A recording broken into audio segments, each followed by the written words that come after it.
स्वागत है दोस्तों जेएस नोवेल वर्ल्ड में, जहां हर कहानी में छुपा एक रोमांच, हंसी के ठहाके और थोड़ी सी ट्रिल। तो तैयार हो जाइए, क्योंकि अब शुरू होने वाला है एक नया किस्सा जो आपको ले जाएगा हंसी और रोमांच से भरी इस दुनिया में। दीपशेख ने तुरंत रोना बंद कर दिया। उसके सुंदर चेहरे पर दृढ़ता थी। दीपशेख, ठीक है, मैं करूंगी। धन्यवाद डॉक्टर प्रीति, मैं किसी भी दर्द को सह सकती हूँ और किसी भी परिणाम को स्वीकार कर सकती हूँ। आप बस मेरा इलाज शुरू करें। आप कई तरह के तरीके आजमा सकती हैं, मैं आपका पूरा सहयोग करूंगी। डॉक्टर प्रीति ने मूल रूप से एक अधिक रूढ़िवादी उपचार योजना का उपयोग करने की योजना बनाई थी, जिसमें ठीक होने में अधिक समय लगता लेकिन वह सुरक्षित थी और रोगी को अधिक दर्द नहीं होता। हालांकि आज दीपशेख से बात करने के बाद उन्होंने उस दृष्टिकोण को छोड़ने और एक अधिक आक्रामक उपचार योजना अपनाने का फैसला किया। चूंकि दीपशेख न तो दर्द से डरती थी और न ही विफलता से, इसलिए प्रीति को चिंता करने की कोई जरूरत नहीं थी। इलाज पूरी दोपहर चला, लेकिन पहले सत्र में कोई परिणाम नहीं मिला। ये डॉक्टर प्रीति की अपेक्षाओं के भीतर था, क्योंकि केवल एक सत्र के बाद प्रभाव देखना संभव नहीं था, अन्यथा वह वास्तव में पौराणिक वैद्य जीवक का पुनर्जन्म होती। उन्होंने अपनी दुखती भुजाओं को रगड़ा और दीपशेख से कहा, प्रीति, आज का इलाज खत्म हुआ। मैं कल वापस आऊंगी और एक्यूपंक्चर जारी रखूंगी। दीपशेख कृतज्ञता से भर गई। दीपशेख, धन्यवाद डॉक्टर प्रीति, आपने बहुत मेहनत की। मेरा हाथ अभी भी हिल सकता है, क्या मैं आपकी मालिश कर दूं? आप मेरे लिए पूरी दोपहर काम करती रहीं, आप थक गई होंगी। डॉक्टर प्रीति हंस पड़ी। वह इतनी थकी नहीं थी कि उन्हें किसी मरीज से मालिश करवानी पड़े, लेकिन कृतज्ञता समझना खुशी की बात थी। प्रीति, जरूरत नहीं है, मैं ठीक हूँ। बस थोड़ा आराम करना है। तुम भी अच्छे से आराम करो, कल मिलते हैं। दीपशेख थोड़ी चिंतित थी। दीपशेख, डॉक्टर प्रीति, क्या आपको मेरी मालिश की सच में जरूरत नहीं है? प्रीति, सच में नहीं है। बाहर निकलते हुए डॉक्टर प्रीति ने मुस्कुराते हुए कहा, प्रीति, अगर तुम मेरा एहसान चुकाना चाहती हो तो तुम ठीक होने के बाद ऐसा कर सकती हो, तब तक देर नहीं होगी। उन्होंने दीपशेख को हाथ हिलाया और उसके वार्ड से निकल गईं। अपने दफ्तर में लौटकर डॉक्टर प्रीति ने अपना सफेद कोट उतारा, अपना कोट पहना, अपना बैग उठाया और जाने ही वाली थी कि उन्होंने देखा कि उनके दफ्तर का दरवाजा खुल गया है। पूरी तरह से ढकी हुई एक महिला अंदर आई। डॉक्टर प्रीति ने उसे देखा। मास्क और धूप के चश्मे से पूरी तरह लैस, और वह भौहें सिकुड़े बिना नहीं रह सकी। प्रीति, तुम कौन हो? महिला ने अपना धूप का चश्मा उतारा, जिसमें शत्रुतापूर्ण आंखें और जलन से बुरी तरह लाल त्वचा का एक हिस्सा दिखाई दिया। उसकी आवाज गहरी थी। किरण, प्रीति, तुम गुप्ता परिवार में वापस आकर उनकी अनमोल बेटी बनना चाहती हो, है ना? मैं तुम्हें बताती हूँ, तुम सपने देख रही हो। जब तक मैं जिंदा हूँ तुम कभी मिस गुप्ता नहीं बनोगी। तुम एक बेशर्म मालकिन की अवैध बेटी के सिवा कुछ नहीं हो, नीची पैदा हुई, तुम्हें कभी उजाला देखने को नहीं मिलेगा। ऐसी जहरीली आवाज, ऐसा घमंडी लहजा। अब डॉक्टर प्रीति जान गई कि वह कौन है। हालांकि उन्होंने गुल से सुना था कि किरण जल गई है, लेकिन उन्हें उम्मीद नहीं थी कि किरण की चोटें इतनी गंभीर होंगी। भले ही उसने एक बड़ा मास्क पहना हुआ था, लेकिन उसके चेहरे के ऊपरी हिस्से की जो त्वचा दिखाई दे रही थी, वह चेचक के दानों जैसी थी और साबित करती थी कि उसका लगभग पूरा चेहरा विद्रूप हो गया था। प्रीति ने उसका विद्रूप चेहरा देखा और अनजाने में अपना चेहरा छू लिया। उसके द्वारा किए गए भयानक खरोंचों का दर्द किरण के विद्रूप होने के साथ ही गायब हो गया लग रहा था, और उन्हें अपने दिल में अजीब सा संतुलन महसूस हुआ। यहाँ तक कि अब किरण से बात करते समय उन्होंने विशेष रूप से हल्के लहजे में बात की। प्रीति, मुझे उजाला देखने को नहीं मिलेगा। मैं तो बिल्कुल उजाले में हूँ ना। दूसरी ओर, श्रीमती गुप्ता, आप अपना चेहरा इतनी कसकर क्यों ढंक रही हैं? मुझे तो लगता है कि जिसे उजाला देखने को नहीं मिलेगा वह आप हैं। आपके चेहरे को क्या हुआ? क्या वह नष्ट हो गया है? किरण का भाव अचानक बदल गया। उसने सहज रूप से अपना मास्क कसकर अपने चेहरे को ढंक लिया। किरण, हम्फ, यहाँ मेरा मजाक उड़ाना बंद करो। तुम्हारा चेहरा भी कोई बेहतर नहीं लग रहा है। बस मैं तुम्हारी तरह बेशर्म नहीं हूँ। अब तो तुम मुझसे भी ज्यादा बदसूरत और डरावनी लगती हो। श्री गुप्ता ने वास्तव में प्रीति के साथ अच्छे से पेश आने को कहा था, ताकि बाद में प्रीति उसके चेहरे के लिए उसकी मदद करे, लेकिन प्रीति के खुद के चेहरे को देखकर, जो ठीक नहीं हो सकता था, वह उसकी क्या मदद कर सकती थी? बुढ़ू मूर्ख, प्रीति को गुप्ता परिवार में वापस लाने के लिए झूठे वादों से उसे फुसला रहा है। प्रीति, श्रीमती गुप्ता का चेहरा वाकई बेशर्म है ना? मेरी बदसूरती, मेरा डरावना रूप, सब आपकी वजह से है। आप किस हैसियत से मुझ पर आरोप लगा रही हैं जब आप ही इसकी वजह हैं? क्या यह इसलिए नहीं है क्योंकि आप अत्यधिक क्रूर रही हैं? प्रीति ने उदासीनता से कहा। प्रीति, ओह, मैं आपको बताना भूल गई, मेरी बदसूरती और मेरी डराने की क्षमता केवल अस्थायी हैं। मेरी चोटें आखिरकार ठीक हो जाएंगी। जहां तक आपके चेहरे की बात है, मुझे डर है कि यह आपके बाकी जीवन में कभी बेहतर नहीं होगा, है ना? क्या आप हमेशा मास्क पहन कर रहेंगी, यहाँ तक कि खाते या पानी पीते समय भी, बिना इसे उतारे? उसके चेहरे पर लगा दाग अब किरण का सबसे गहरा दर्द बन गया था। इन दिनों वह मुश्किल से आईने में देखने की हिम्मत करती थी, और कभी कभी वह वार्ड के शीशे पर अपनी परछाई देखकर खुद ही चौंक जाती थी। वह अपने चेहरे के इस बदलाव को स्वीकार नहीं कर सकती थी। हर दिन अधिक चिड़चिड़ी होती जा रही थी, और कोई भी उसे उकसाने की हिम्मत नहीं करता था। फिर भी प्रीति, ऐसी चिंताओं के प्रति असंवेदनशील, उसे ताना मार रही थी और उसका मजाक उड़ा रही थी, जिससे उसका दर्द दोगुना हो गया। वह गुस्से से अपने दांत लगभग पीस रही थी। किरण, प्रीति, तुम्हें मेरी विपत्ति में खुशी मिल रही है। मेरा चेहरा इस तरह बर्बाद हो गया, क्या ये तुम्हारा किया धरा तो नहीं है? प्रीति वास्तव में हैरान दिखी। प्रीति, किरण, क्या तुम पागल हो गई हो? तुम्हारे चेहरे की हालत का मुझसे क्या लेना देना? मैंने हाल ही में तुम्हें बिल्कुल नहीं देखा। तुम इसके लिए मुझ पर कैसे इल्जाम लगा सकती हो? किरण, अभी भी नाटक कर रही हो? किरण, जिसे अपनी भावनाओं को व्यक्त करने का एक रास्ता मिल गया था, जोर से बोली। किरण, मुझे बताओ, क्या मेरे घर की नौकरानी को तुमने खरीदा था? क्या तुमने ही उसे मेरा चेहरा जलाने का निर्देश दिया था? प्रीति ने भौहें से कुर्री उसे देखा और महसूस किया कि चोट लगने के बाद किरण का व्यक्तित्व और भी ज्यादा पागल और उन्मादी हो गया है। प्रीति, इसका मुझसे कोई लेना देना नहीं है। मुझे पता भी नहीं है कि तुम किस नौकरानी की बात कर रही हो, उसे खरीदने की तो बात ही छोड़ो। ये सब तुम्हारे अपने भ्रम हैं। तुम्हें अपने दिमाग की जांच करवानी चाहिए। किरण, तुमने मेरे चेहरे पर चोट पहुंचाई और तुम्हारे दिल में मेरे खिलाफ नफरत है, इसलिए तुमने मेरे परिवार की नौकरानी को घूस दी, जानबूझकर मुझसे बदला लेने के लिए। यह ऐसा ही होना चाहिए, ये निश्चित रूप से है। किरण गुस्से से चिल्लाई। किरण, तुम बस एक स्नीकी नीच इंसान हो। तुम्हारी माँ एक बेशर्म वेश्या है और तुम उससे भी ज्यादा बेशर्म हो और भी ज्यादा साजिश रचने वाली। मुझे पता था कि उस दिन उस नौकरानी के बारे में कुछ अजीब था, पता चला कि उसे तुमने खरीदा था। ये तुम ही थी जिसने उससे मेरा चेहरा बर्बाद करवाया। अपनी माँ का अपमान सुनकर प्रीति का चेहरा तुरंत ठंडा पड़ गया। प्रीति, किरण, तुम नीच हो, तुम्हें मेरी माँ का अपमान करने का कोई हक नहीं है। जब मेरी माँ को जयंत ने धोखा दिया था तो तुम भी इसमें शामिल थी। ये तुम ही थी जिसने कहा था कि तुम और जयंत पहले ही तलाक ले चुके हो। मेरी माँ ने इसी वजह से उस पर विश्वास किया और उससे जुड़ी। किरण, मैंने उसे डांटा तो क्या? क्या तुम लड़ने वाली हो? उसने बेशर्मी से मेरे पति को बहकाया, बेशर्मी से तुम्हें पैदा किया। वह पहले मेरे ससुर के लिए नेक परिवार की डॉक्टर होने का नाटक करती थी, जबकि साथ ही उसका मेरे पति के साथ चक्कर चल रहा था। वह घटिया है। किरण के लहजे में कड़वाहट थी। किरण, मेरे ससुर आज भी तुम्हारी माँ उस चुड़ैल के बारे में अच्छा बोलते हैं। कौन जानता है, हो सकता है तुम्हारी माँ पहले उनके साथ और फिर मेरे पति के साथ सोई हो। गुप्ता परिवार में शादी करने के लिए वह किसी भी हद तक जाएगी। वह अपने चेहरे की परवाह नहीं करती। घिनौनी लाल आंखों के साथ प्रीति तेजी से आगे बढ़ी, किरण के पास गई और उसे थप्पड़ की आवाज के साथ थप्पड़ मारा। प्रीति, चुप हो जाओ। तुम्हारा अंदरूनी दिल गंदा है और इसीलिए तुम हर किसी को ऐसा देखती हो। अगर तुमने फिर से मेरी माँ का अपमान करने की हिम्मत की तो मैं तुम्हें अभी जितना तुम दुख में हो उससे 100 गुना ज्यादा दुखी कर दूंगी। किरण ने कभी उम्मीद नहीं की थी कि प्रीति उसे मारने की हिम्मत करेगी। उसके चेहरे का आधा हिस्सा दर्द से धड़क रहा था। प्रीति ने उस थप्पड़ में बहुत जोर लगाया था, यहाँ तक कि उसका मांस भी गिर गया था। चेहरा दर्द से धड़क रहा था, उसका अंदरूनी दिल गुस्से और अपमान से भर गया था। किरण ने अपना हाथ उठाया और प्रीति के चेहरे पर थप्पड़ मारने की कोशिश की। दुर्भाग्य से इस बार प्रीति तैयार थी। उसने किरण की कलाई कसकर पकड़ ली, उसकी निगाहें बर्फीली थीं। प्रीति, तुम मेरे चेहरे को फिर से चोट पहुंचाना चाहती हो। पिछली बार तुम सफल रही, लेकिन यह मत सोचना कि तुम इसे फिर कभी कर पाओगी। तुम कितनी मूर्ख हो। किरण, मेरी हड्डियां। किरण गुस्से से उबल रही थी, प्रीति के चेहरे पर थप्पड़ मारने की पूरी ताकत लगा रही थी, लेकिन उसकी कलाई प्रीति ने कसकर पकड़ रखी थी, जिसकी ताकत उससे कहीं ज्यादा थी। वह बिल्कुल भी हिल नहीं पा रही थी। प्रीति ने किरण की कलाई जकड़ ली, अपनी उंगलियों से उसके यांगू बिंदु पर जोर से दबाया। प्रीति, सोचती हो कि मैं तुम्हें डील नहीं करूंगी तो मैं कमजोर हूं। तुम बार बार परेशानी पैदा करने आती हो, अब तुम्हें अपनी हरकतों की कीमत चुकानी पड़ेगी। किरण की कलाई असहनीय रूप से दुख रही थी और वह चिल्ला उठी। किरण, मुझे छोड़ो। तुम क्या कर रही हो कमीनी? छोड़ो मेरी कलाई, ये दर्द कर रही है। प्रीति ने कुछ देर तक उसकी चीखों को सुना और अंत में उसे छोड़ दिया। जैसे ही उसने छोड़ा, किरण धड़ाम से जमीन पर गिर गई। वह इतने दर्द में थी कि उसकी आंखों में आंसू आ गए। अपनी कलाई को देखते हुए, जिस पर अविश्वसनीय रूप से चोट का कोई निशान नहीं था, कोई यह नहीं बता सकता था कि उसकी कलाई ने अभी अभी असहनीय दर्द सहा है। ये कैसे हो सकता है? उसकी कलाई में इतने दर्द के साथ वह सूजी हुई और नीली पड़ जानी चाहिए थी, क्यों जरा सा भी फर्क नहीं था। भले ही प्रीति ने छोड़ दिया था, फिर भी उसकी कलाई में भयानक दर्द हो रहा था, जैसे हड्डियां अलग हो रही हों।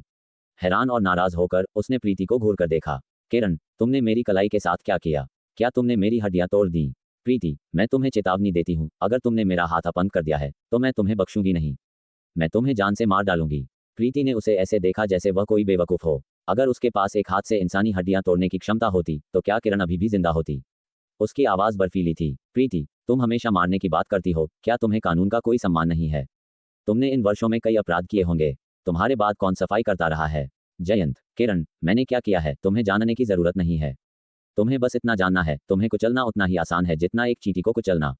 अगर मेरा हाथ बर्बाद हो गया तो तुम्हारे भी हाथ पैर नहीं रहेंगे। प्रीति, मैं बस तुम्हें एक सबक दे रही थी, क्या तुम्हारा हाथ ठीक नहीं है? इतनी ज्यादा प्रतिक्रिया क्यों? अगर तुम्हारे माता पिता ने तुम्हें बोलना या व्यवहार करना नहीं सिखाया तो मैं तुम्हें वह सबक दूंगी। बिना किसी चेहरे के भाव बदले प्रीति ने अपना हाथ सहलाया जो ज्यादा जोर लगाने से दुख रहा था, और शांत भाव से कहा। प्रीति, मुझे धन्यवाद कहने की जरूरत नहीं है, मुझे तुम्हारा पैसा नहीं चाहिए। जब मैं गुप्ता परिवार की तीसरी मिस के रूप में घर लौटूं तो दूसरों के सामने अच्छी तरह से नाटक करना। अगर तुम मुझे ज्यादा निशाना बनाओगी तो मैं भी तुम्हारे साथ विनम्र नहीं रहूंगी। जैसे ही उसकी कलाई का दर्द थोड़ा कम हुआ, किरण भी उस घबराहट से उबर गई कि उसकी कलाई अपंग हो गई है। वह जमीन से उठी, एक बार फिर एक उच्च पद की महिला का अभिमानी आसन ग्रहण करते हुए। किरण, तुम गुप्ता परिवार की तीसरी मिस बनने का सपना देख रही हो। एक अवैध बेटी गांव से आकर अमीरों के दायरे में घुसने की उम्मीद कर रही है।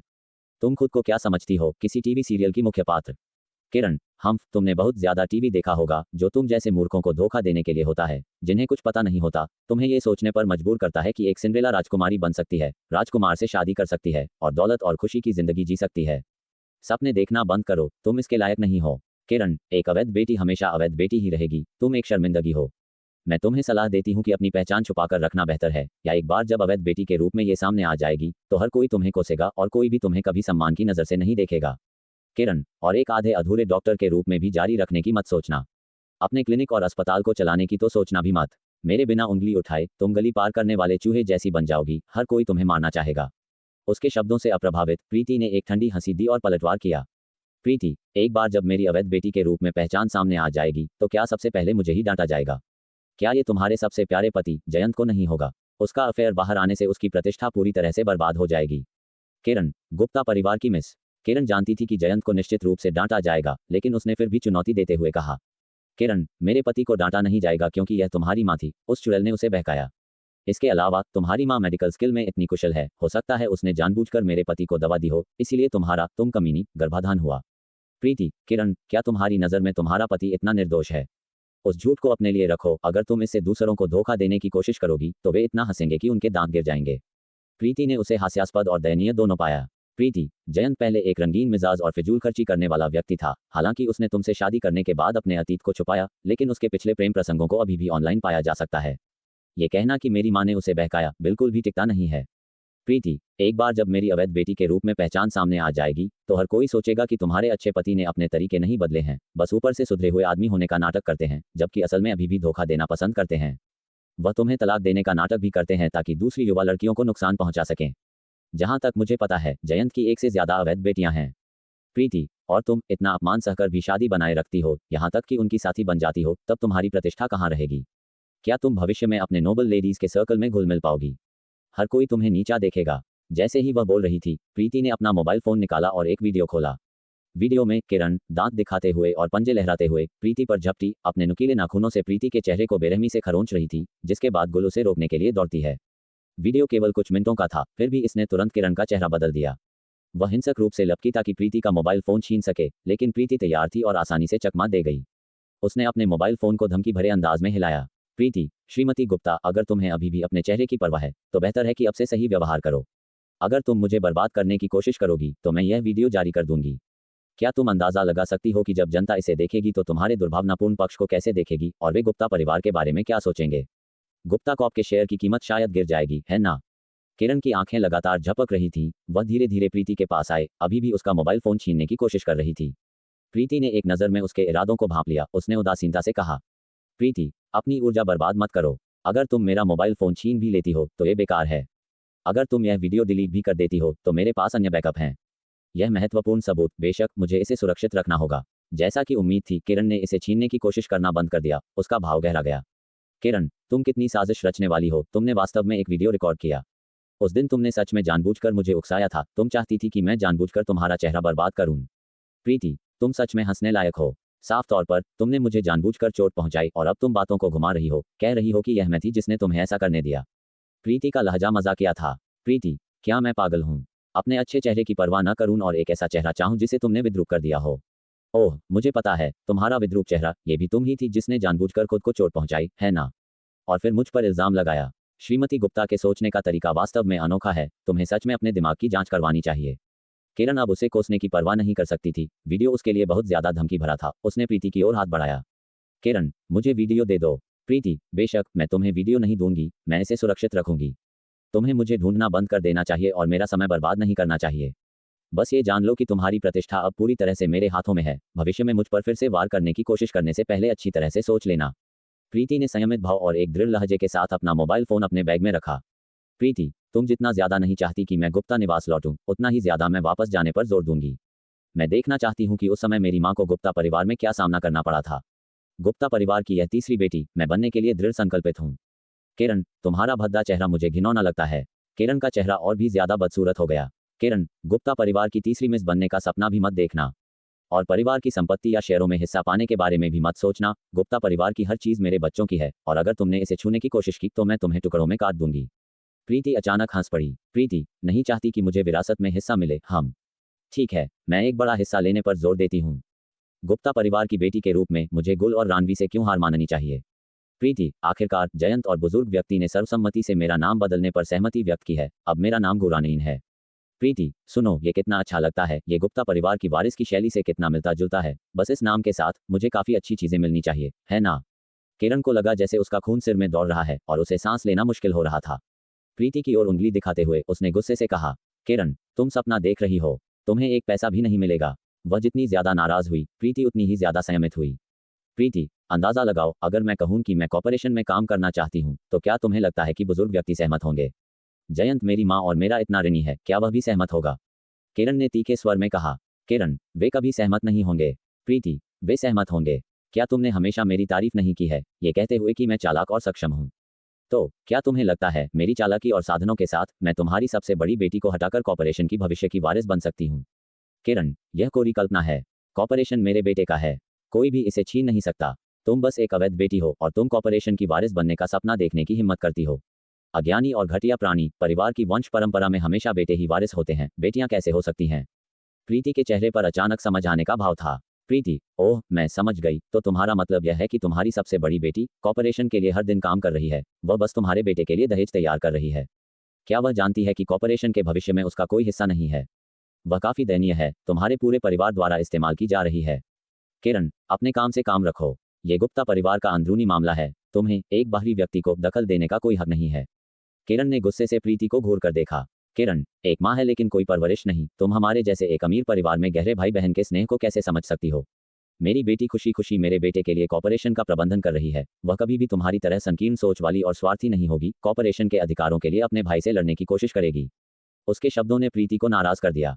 माँ उसकी कमजोर नस थी और उसकी माँ की मौत एक ऐसा दर्द था जिसे वह कभी जाने नहीं दे सकती थी। उसकी माँ इतनी कम उम्र में मारी गई, लेकिन हत्यारा कौन था? उसके सामने यह अभिमानी और शातिर महिला, वह वास्तविक हत्यारी होने की बहुत संभावना थी। अगर प्रीति अभी भी तर्कसंगत नहीं होती, तो उसने अभी किरण को कुछ घातक इंजेक्शन लगा दिया होता। उसने अपनी मुट्ठियां कसकर भींच लीं, जानती थी कि वह ऐसा नहीं कर सकती। अगर किरण सच में हत्यारी थी, तो ऐसी मौत उसे बहुत आसानी से माफ कर देती। प्रीति ने गहरी सांस ली, अपनी भावनाओं को नियंत्रित करने की पूरी कोशिश की। प्रीति, किरण, तुम्हें अपने कर्मों की कीमत चुकानी पड़ेगी, अब बाहर निकलो। तुम्हारा भद्दा चेहरा मुझे घिनौना लगता है। किरण, तुम कमीनी, तुम किसे भद्दा कह रही हो? तुम भद्दी हो, प्रीति ने घृणा से कहा। प्रीति, बाहर निकलो। अगर तुम अभी नहीं निकली, तो मैं तुम्हारा वह वीडियो इसी पल इंटरनेट पर पोस्ट कर दूंगी। किरण इतनी गुस्से में थी कि वह फट सकती थी। किरण, तुम ऐसा करने की हिम्मत नहीं करोगी। लेकिन वह सच में डर गई थी कि प्रीति वीडियो जारी कर देगी। जब उसने प्रीति को खरोंचा था, तो उसने ज्यादा नहीं सोचा था और संतुष्ट महसूस किया था, लेकिन आज वीडियो देखने के बाद उसे एहसास हुआ कि उस समय उसका भाव अविश्वसनीय रूप से डरावना था। उसकी विशेषताएं नफरत से विकृत थीं और वह बिल्कुल खुद जैसी नहीं लग रही थी। भले ही उसकी सार्वजनिक छवि पहले कुछ हद तक मजबूत थी, लेकिन वह कभी इतनी क्रूर और भयानक नहीं थी। अगर प्रीति ने वीडियो को सार्वजनिक कर दिया, तो न केवल उसकी अपनी छवि पूरी तरह से बर्बाद हो जाएगी, बल्कि उसके बेटे और बेटी की प्रतिष्ठा भी बहुत प्रभावित होगी, यहाँ तक कि संभावित रूप से उनके विवाह की संभावनाओं पर भी असर पड़ सकता है। प्रीति मन ही मन कड़वाहट से मुस्कुराए। संवाद और घटनाएं हिंदी में शामिल। किरण ने खुद पर काबू रखा, संयम से लगभग आंतरिक रूप से पीड़ित होते हुए कहा, ठीक है, तुम कितनी नीच हो, मुझे धमकाने के लिए जानबूझकर वीडियो रिकॉर्ड किया। मैं देखना चाहती हूँ कि तुम कब तक इतराती रहोगी। मेरे पास तुमसे निपटने के लिए कई तरीके हैं, बस इंतजार करो और देखो। कुछ तीखे शब्द फेंककर वह जल्दी से प्रीति के दफ्तर से निकल गई। उसे डर था कि अगर वह थोड़ी देर भी रुकी, तो प्रीति सचमुच गुस्सा हो जाएगी और वीडियो जारी कर देगी। उसे जाते हुए देखकर प्रीति धीरे से सोफे पर बैठ गई। उसके चेहरे की पिछली दृढ़ता पूरी तरह से गायब हो चुकी थी। उसने अपने बैग से अपना बटुआ निकाला, उसे खोला और अंदर रखी अपनी माँ की तस्वीर बाहर निकाल ली। उसकी माँ को कभी तस्वीरें खिंचवाना पसंद नहीं था, उनकी बहुत कम तस्वीरें थीं। बटुए में रखी तस्वीर किरण ने उसे दी गई तस्वीरों के ढेर से काटी गई थी। उसने जयंत वाले हिस्से को काट दिया था, केवल अपनी माँ को छोड़ा था। तस्वीर में उसकी माँ का युवा और नाजुक चेहरा उदासी और घबराहट के स्पर्श से भरा था। उस समय जयंत का निरंतर पीछा करना निश्चित रूप से उसे बहुत व्यथित कर रहा होगा। शायद उसे तभी जयंत के लिए भावनाएं आने लगी थीं। शायद उसने इससे लड़ने की भी कोशिश की, लेकिन व्यर्थ। शायद वह पहले से ही एक चट्टान के किनारे खड़ी थी, उम्मीद कर रही थी कि कोई उसे सहारा देगा। प्रीति की यादों में उसकी माँ हमेशा कोमल रही थी। वह सभी के प्रति दयालु थी, कभी दूसरों से चौकस नहीं रहती थी, सभी रोगियों के साथ समान व्यवहार करती थी और वास्तव में उनके दिल में चिकित्सा की एक परोपकारी भावना थी। यहाँ तक कि अगर दूसरे उनके बारे में बुरा बोलते थे, तो भी वह उनका देखभाल के साथ इलाज करती थी। वह अक्सर मुस्कुराती थी, फिर भी प्रीति ने उन्हें कभी दिल खोलकर हंसते हुए नहीं देखा था। ऐसा था जैसे दुनिया में अब कोई भी चीज़ उनकी भावनाओं को उत्तेजित नहीं कर सकती थी, यहाँ तक कि मृत्यु के अंतिम क्षण में भी नहीं। दादी ने कहा कि उनकी माँ ने आखिरकार जयंत से जुड़ी हर चीज़ को छोड़ दिया था, लेकिन प्रीति को लगा कि शायद उन्होंने नहीं छोड़ा था, बल्कि इसके बजाय अपने सभी दर्द को अपने दिल में दबाने का विकल्प चुना, इसे अकेले सहती रहीं। अन्यथा उन्होंने जयंत द्वारा दिए गए प्रीति नाम का उपयोग क्यों किया होता? वह जवानी के बहार में थी जब वह जयंत से मिली, उनके बच्चे की गर्भवती हुई और शादी का इंतजार करने के लिए घर लौटी, लेकिन उन्होंने कभी उस आदमी को नहीं देखा जिसने उनसे शादी करने का वादा किया था। प्रीति खुद भी आकाश से गहरे प्यार में थी। वह किसी और से बेहतर जानती थी कि जब आप वास्तव में किसी से प्यार करते हैं तो छोड़ना आसान नहीं होता है। अब आकाश हर संभव तरीके से सुधार करने की कोशिश कर रहा है, फिर भी वह उसे छोड़ नहीं पा रही है। जयंत, जिसने उसे धोखा दिया था, की ओर से स्पष्टीकरण का एक शब्द भी न मिलने पर उसकी मां ने कैसे छोड़ा होगा। मोबाइल फोन कंपित हुआ और स्क्रीन रोशन हुई, जिससे प्रीति चौंक गई। नीचे देखकर उसने देखा कि यह आरुष का एक संदेश था, जिसमें उससे आज रात भी दादी के घर दादी के लिए रात के खाने पर आने के लिए कहा गया था। प्रीति ने अपनी आंखों के कोनों से अनजाने में छलके आंसू पोंछे और आरुष को एक साधारण ठीक है के साथ जवाब दिया। मोबाइल फोन की स्क्रीन बंद हो गई और प्रीति खुद को माथे पर शिकन डालने से नहीं रोक सकी। कुछ दिनों में उसने अपनी मां की हत्या के पीछे की सच्चाई की जांच शुरू करने के लिए गुप्ता परिवार के घर में जाने की योजना बनाई थी। लेकिन अगर वह अपनी दादी और दादी को सीधे बताती तो वे निश्चित रूप से गुप्ता परिवार के घर में उसके रहने से असहमत होंगी। उसे एक उपयुक्त स्पष्टीकरण सोचने की जरूरत थी। भारी मन से प्रीति अपनी दादी को लेने के लिए क्लिनिक गई और फिर उन्हें एक साथ बुजुर्ग महिला के विला में ले गई। हमेशा की तरह बुजुर्ग महिला का आरुष द्वारा द्वार पर सहारा दिया जा रहा था, उनका स्वागत करते हुए। आरुष उचित रूप से कपड़े पहने थी और उन्हें देखकर चमकदार ढंग से मुस्कुराई। दादी आ गई हैं। प्रीति, जल्दी अंदर आओ। दादी ने हाथों से बनी गुजिया बनाई है, बस तुम्हारे आने और खाने का इंतजार कर रही हैं। प्रीति उसके खुश मिजाज से प्रभावित हुई और अस्थायी रूप से अपना खराब मूड भूल गई। वह आगे बढ़ी और बुजुर्ग महिला को गले लगाया और हंसी के साथ कहा, दादी जवान होती जा रही हैं। ये सोचकर कि आप हमारे लिए व्यक्तिगत रूप से गुजिया बनाएंगी, आप हमें फुसलाने वाले बच्चों जैसा व्यवहार कर रही हैं। बुजुर्ग महिला बहुत खुश थी, उसके गाल पर थपथपाया और हंसते हुए कहा, तुम और आरुष मेरी नजरों में हमेशा बच्चे रहोगे, चाहे तुम कितनी भी बड़ी हो जाओ। हाल ही में मैं तुम्हारी दादी के साथ बॉक्सिंग का अभ्यास कर रही हूँ और इसने मुझे पहले से कहीं ज्यादा हल्का और उत्साही महसूस कराया है। सचमुच, कोई सिर्फ झूठ नहीं बोल सकता और पूरे दिन बैठ नहीं सकता, आपको चलते रहना होगा। तुम और आरुष भी हर सुबह 1 घंटा जल्दी क्यों नहीं उठते और हमारे साथ बॉक्सिंग का अभ्यास करते? प्रीति एक पल के लिए रुकी, फिर आरुष की ओर देखा, केवल ये देखने के लिए कि उसके चेहरे पर भी एक हैरान अभिव्यक्ति थी। जाहिर तौर पर 1 घंटा जल्दी उठकर बॉक्सिंग का अभ्यास करने के लिए अनिच्छुक थी। वे दोनों रात के उल्लू थे, वे जो आधी रात को नहीं सोते थे, और आप उनसे जल्दी उठने के लिए कह रहे हैं। क्या यह उनकी जान लेने के लिए नहीं पूछ रहा था? चलो इस बारे में बाद में बात करते हैं। प्रीति हंसकर टाल गई और बुजुर्ग महिला को दरकिनार करते हुए आरुष को अंदर खींच लिया। जल्दी करो और मुझे देखने दो कि दादी ने जो गुजिया बनाई है वह कैसी दिखती है। मैंने उन्हें इतने लंबे समय से नहीं खाया है। आरुष ने भी जल्दी से सहमति व्यक्त की। हाँ, मैं तुम्हें दादी की कारीगरी दिखाती हूँ। शेख ही नहीं बघारनी है, लेकिन दादी अद्भुत हैं। अगर वह गुजिया की दुकान खोलती तो वह निश्चित रूप से हिट हो जाएगी। वे दोनों रसोई में भाग गए, डर रहे थे कि बुजुर्ग महिला फिर से जल्दी उठकर बॉक्सिंग का अभ्यास करने का मुद्दा उठाएगी। बुजुर्ग महिला उनके विचारों से अच्छी तरह वाकिफ थी और लाचारी में सिर हिलाया शकुंतला को लिविंग रूम में ले गई। ये दोनों लड़कियां शरीर को व्यायाम कराने के महत्व को समझने के लिए बहुत छोटी हैं। शकुंतला हंसी, उन्हें रहने दो। प्रीति का स्वास्थ्य अच्छा है और मैंने आरुष की भी जांच की है, वह ऊर्जा से भरपूर और बहुत स्वस्थ है। उन्हें हमारे साथ बॉक्सिंग का अभ्यास करने की जरूरत नहीं है। बुजुर्ग महिला ने जोर नहीं दिया, यह अच्छी तरह से जानती थी कि युवा लोगों में उनके साथ बॉक्सिंग का अभ्यास करने का धैर्य नहीं था। रसोई में प्रीति और आरुष ने एक एक गुजिया पकड़ी, खाने लगी जब तक कि उनके चेहरे चीनी से सने नहीं गए। एक दूसरे का थोड़ी देर मजाक उड़ाने के बाद आरुष ने अपनी आवाज धीमी की और कहा, दूसरे भाई आज रात व्यस्त लग रहे हैं और शायद नहीं आएंगे। तुम बिना किसी चिंता के दादी के यहाँ सो सकती हो। प्रीति खुद को उस पर घूरने से नहीं रोक सकी। हर बार जब मैं दादी के यहाँ आती हूँ तो क्या तुम ही उसे टिप देती हो? आरुष ने जोरदार इनकार किया। नहीं, मैं कभी ऐसा नहीं करूंगी। निश्चित रूप से तुमने किया होगा, अन्यथा तुम्हें कैसे पता चला कि दूसरे भाई आज रात नहीं आ रहे हैं? तुमने उससे पहले से ही पूछा होगा। आरुष की आंखें चौड़ी हो गईं। तुम इतनी चतुर हो, इतनी बारीकी से सोचती हो। प्रीति खुद को उसके सिर पर दस्तक देने से नहीं रोक सकी। यह नहीं है कि मैं चतुर हूँ, ये सिर्फ इतना है कि तुम बहुत स्पष्ट हो। आरुष ने अपना सिर पकड़ लिया और आह भरी। ठीक है, मैं मानती हूँ, मैंने दूसरे भाई को टिप दी थी, लेकिन तुम मुझे दोष नहीं दे सकती। दूसरे भाई ने मुझे ऐसा करने के लिए कहा था और अब वह मेरे नीलामी घर में सबसे बड़ा निवेशक है। मैं उनकी बात न मानने की हिम्मत कैसे कर सकती थी? बेशक प्रीति वास्तव में उसे दोष नहीं देगी, यहाँ तक कि अगर उसने कुछ नहीं कहा तो भी आकाश को पता चल जाएगा। बुजुर्ग महिला की जगह पर उसके मुखबिर होंगे और शायद बुजुर्ग महिला ही उसकी सबसे विश्वसनीय मुखबिर थी। आज रात दूसरे भाई क्या कर रहे हैं? क्या कॉर्पोरेशन में कुछ है और वह ओवरटाइम काम कर रहे हैं? नहीं, वह कॉर्पोरेशन नहीं गए। तो वह कहाँ गए? मुझे नहीं पता। वह पूरी तरह से गुप्त बन रहे हैं। जब मैं उनसे पूछती हूँ तो वह मुझे नहीं बताते। मुझे उन्हें सब कुछ बताना होगा और मैं झूठ भी नहीं बोल सकती, या यह मेरे लिए अंध है।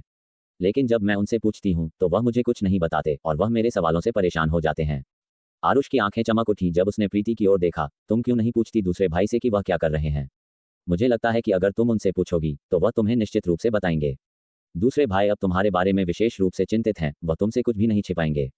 प्रीति ने सिर हिलाया। जरूरत नहीं, मैं तो बस तारांकन कैजुअली तारांकन पूछ रही थी। वास्तव में ये जानना नहीं चाहती थी कि वह कहाँ गए। वह आरुष से झूठ नहीं बोल रही थी, वह वास्तव में बस तारांकन कैजुअली तारांकन पूछ रही थी।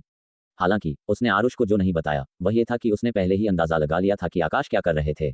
इसके अलावा वह सुनिश्चित हो सकती थी कि आरुष का दावा कि आकाश उससे कुछ भी नहीं छिपाएंगे सच नहीं था।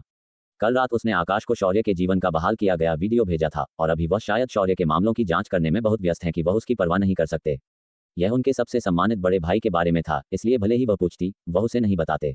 आकाश को हमेशा लगा था कि शौर्य की मौत दुर्घटना नहीं थी बल्कि गलत खेल का नतीजा थी, जिससे यह विषय प्रीति के लिए छूने के लिए बहुत संवेदनशील हो गया था। जैसे उसकी अपनी मां की मौत के साथ वह नहीं चाहती थी कि दूसरे इसे छुएं। कुछ मायनों में वे समान स्थितियों में थे, इसलिए प्रीति आकाश की सतर्कता को समझ सकती थी। आखिरकार प्रीति शुरू से ही शौर्य की मौत के कारण के बारे में कभी उत्सुक नहीं थी। उसे बस आकाश के लिए एक वीडियो को बहाल करने के लिए भुगतान किया गया था और कुछ नहीं। वह जासूसी नहीं करेगी, बेशक वह इस मामले को फैलाएगी भी नहीं, आरुष को भी नहीं, क्योंकि वह आकाश के रहस्य को उनके लिए सुरक्षित रखेगी। अपने गुजिया खाने के बीच में उन्हें खाने के लिए बुलाया गया। प्रीति को अनमने ढंग से गुजिया को नीचे रखना पड़ा रात के खाने के बाद उन्हें जारी रखने की योजना बनाते हुए, और वास्तव में बुजुर्ग महिला ने काफी स्वादिष्ट गुजिया बनाई थी जिसका स्वाद खट्टा मीठा और ताज़ा था। रात के खाने के बाद दोनों बुजुर्ग महिलाएं बेपरवाह फिर से आंगन में बॉक्सिंग का अभ्यास करने लगी और यहाँ तक कि प्रीति और आरुष को भी शामिल होने के लिए कहा। न तो प्रीति और न ही आरुष अभ्यास करने को तैयार थीं। इसके बजाय उन्होंने अपनी गुजिया खाते हुए फुलझड़ियां खेलीं। आकाश द्वारा दी गई फुलझड़ियां सुंदर थीं, उन्होंने एक के बाद एक जलाई, पूरे आंगन को रोशन कर दिया। वे दोनों बच्चों की तरह खुश थीं, कूदते और फुदकते हुए लगातार जयकार कर रही थीं। प्रीति को खुश देखकर आरुष विरोध नहीं कर सकी और उसके कान में फुसफुसाया, ये दूसरे भाई ने तुम्हारे खेलने के लिए विशेष रूप से खरीदी थी। दूसरे भाई वास्तव में जानते हैं कि यह कैसे करना है, वह यहाँ नहीं है, लेकिन उनके भेजे हुए उपहार निश्चित रूप से अपनी उपस्थिति महसूस कराते हैं। प्रीति एक पल के लिए हैरान रह गई। ये आकाश ने भेजे थे। कोई आश्चर्य नहीं, वह बस सोच रही थी कि बुजुर्ग महिला की जगह पर अचानक इतनी अधिक फुलझड़ियां क्यों थीं जबकि कोई त्योहार नहीं था। क्या वह अपने बड़े भाई के मामलों की जांच में व्यस्त नहीं थे? वह अभी भी विचलित होकर उन्हें फुलझड़ियां कैसे भेज सकते थे? उसने सोचा था कि जब तक यह उनके बड़े भाई के बारे में होगा वह सभी को और सब कुछ को अलग रख देंगे, अपना सारा ध्यान उसी पर समर्पित कर देंगे, किसी और को ध्यान देने में असमर्थ होंगे। सूरज पश्चिम से उगना चाहिए था कि उन्होंने अपने बड़े भाई के मामले और उसे फुलझड़ियां भेजने के बीच अपना ध्यान विभाजित किया, कुछ ऐसा जो पहले कभी नहीं हुआ था। वह बदल गए थे। जब तक फुलझड़ियों का एक डिब्बा इस्तेमाल हो चुका था, प्रीति ने खाली डिब्बे को देखा, थोड़ा अनिच्छुक महसूस करते हुए, यह इतनी जल्दी खत्म हो गया। आरुष को उससे भी अधिक अनिच्छुक महसूस हुआ। अफसोस से कहा, अगर मुझे पता होता तो मैं उन्हें धीरे से जलाती। मैं अभी जितनी खुश थी अब मुझे उतना ही खालीपन महसूस हो रहा है। दूसरे भाई को वास्तव में कुछ और डिब्बे खरीदने चाहिए थे। ये खेलने के लिए पर्याप्त नहीं था। प्रीति खुद को हंसने से नहीं रोक सकी। उन्होंने शायद पहले कभी इनसे खेला भी नहीं होगा, यह नहीं जानते होंगे कि एक पूरा डिब्बा इतनी जल्दी खत्म हो सकता है। नहीं, दूसरे भाई बस कंजूस हैं। उनसे पैसे मांगना या उनका फायदा उठाना बहुत मुश्किल है। उन्हें कभी घाटे में रहना पसंद नहीं है। प्रीति को आकाश द्वारा दिए गए पैसे की याद आए और वह खुद को कहने से नहीं रोक सकी, वह अब कंजूस नहीं है। उन्होंने शायद वास्तव में नहीं पता था कि फुलझड़ियों का एक बड़ा डिब्बा इतनी जल्दी खत्म हो जाएगा। वाह प्रीति, तुमने अब दूसरे भाई के लिए बोलना शुरू कर दिया है ना? प्रीति खुद को सिर हिलाने से नहीं रोक सकी। उसकी प्रतिक्रिया बस सहज थी, इसलिए उसने जोर दिया, नहीं, मैं बस स्वाभाविक रूप से इतनी निष्पक्ष हूँ। आरुष जोर से हंस पड़ी। ठीक है, निष्पक्ष, यह एक अच्छा गुण है। मुझे उम्मीद है कि तुम भविष्य में इतनी ही निष्पक्ष बनी रहोगी। 100 किलोमीटर से अधिक दूर एक छोटा पहाड़ी गांव। ये गांव एक चट्टान के पास एक दूरस्थ क्षेत्र में स्थित है जिसका नाम छोटी पहाड़ी गांव है। कुछ किलोमीटर दूर बड़ी पहाड़ी गांव है। कई ग्रामीणों ने अपने जीवन काल में कभी पहाड़ों को नहीं छोड़ा है। मरम्मत किए गए निगरानी वीडियो में दिखाई देने वाली कार को पास ही छोड़ दिया गया था। आकाश ने आसपास के 6 गांवों में से प्रत्येक का दौरा किया था। अब जो बचा था वह छोटी पहाड़ी गांव था, जो सबसे एकांत और खड़ी जगह पर था और सबसे कम आबादी वाला भी था। पहले ही गहरी रात हो चुकी थी, एक ऐसा समय जब पहाड़ों के लोग आमतौर पर सो रहे होते थे, लेकिन आज छोटी पहाड़ी गांव में कोई नहीं सो रहा था। वे सभी गांव के प्रवेश द्वार पर एक कतार में खड़े थे, क्योंकि ग्राम प्रधान ने उन्हें बताया था कि शहर से एक धनी व्यवसायी पहाड़ों में गांवों को सामान वितरित करने आ रहा था। हर व्यक्ति को अपने पहचान पत्र के साथ एक बैग चावल, एक बैरल तेल और 1000 रुपये मिल सकते थे। कौन ऐसी अप्रत्याशित लाभ को छोड़ना चाहेगा? चावल और तेल वास्तव में दिन के दौरान वितरित किए गए थे और उनके आदमी उनकी चौकीदारी कर रहे थे जब तक कि आकाश वितरण शुरू करने के लिए नहीं आए। आकाश चावल और तेल के ढेर के सामने खड़ा था। अपने सहायक द्वारा उसे सौंपे गए छोटी पहाड़ी गांव के निवासियों की सूची पर नीचे देखा, फिर अपनी निगाहें कतार में खड़ी भीड़ की ओर मोड़ी। उनका काला ऊनी कोट पहाड़ी हवा में फहरा रहा था। महंगा कपड़ा, नाजुक बटन और बारीक सिलाई सब उनकी कुलीनता को प्रदर्शित करते थे। मंद रोशनी के नीचे खड़ा, लंबा और सीधा, वह एक देवता के अवतरण जैसा लग रहा था, जिससे गांव के पुरुष और महिलाएं, युवा और वृद्ध बार बार उनकी ओर देख रहे थे। उनकी सुंदर और त्रुटिहीन विशेषताएं, गोरी और बेदाग त्वचा और एक ऑरा जो सामान्य से परे था, उन्हें ग्रामीणों के बीच असाधारण रूप से अलग खड़ा करता था। ग्राम प्रधान गांव में एकमात्र व्यक्ति था जिसने कभी पहाड़ों को छोड़कर शहर में प्रवेश किया था, जिसके पास थोड़ी सी सांसारिक अनुभव थी, और वह जानता था कि उसके सामने का युवा व्यक्ति कोई साधारण व्यक्ति नहीं था। उसने खुशामद करते हुए कहा, बॉस, गांव के प्रवेश द्वार पर हवा बहुत तेज है।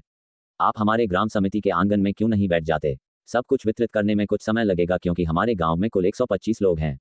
आकाश ने उसे एक नज़र दी, ये सत्यापित करते हुए कि वह व्यक्ति नहीं था जिसकी वह तलाश कर रहा था, फिर अपना ध्यान भीड़ की ओर मोड़ दिया। सहायक ने ग्राम प्रधान को इशारा किया, जरूरत नहीं, चलो वस्तुओं का वितरण शुरू करते हैं। बुजुर्गों और बच्चों को प्राथमिकता दें, ये लोग अपना सामान इकट्ठा करने के बाद घर जा सकते हैं। हाँ हाँ हाँ, चलो तुरंत शुरू करते हैं।